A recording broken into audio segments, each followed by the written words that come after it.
gagawin nating atsara. Ayan po ang mga ingredients niya. Ayan. Meron po tayong pineapple tidbits. At saka po raisin. Ayan po yung raisin. At pamintang buo. Ayan po. At bawang, luya, at carrots and bell pepper.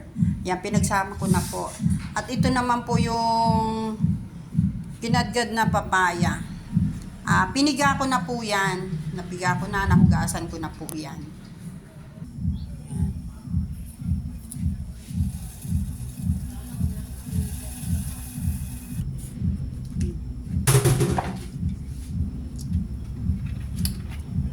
Maglagay po tayo ng suka.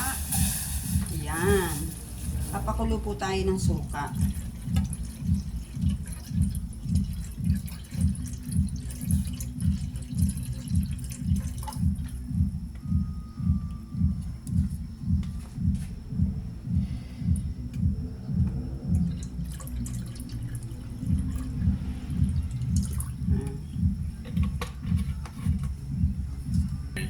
Ayan, inilagay ko na po dito yung carrots, bell pepper, at saka itong pineapple chunk, tidbits. Ayan, haluin po natin.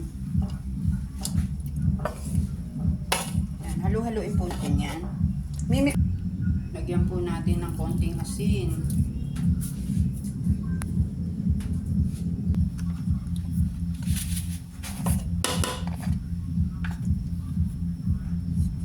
At lagyan po natin ng sugar, ang suka na pinakukulo natin.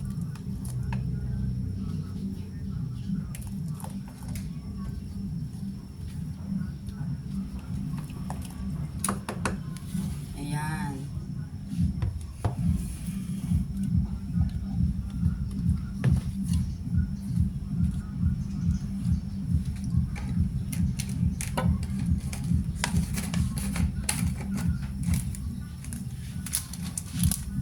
Lagay na rin po natin ang paminta.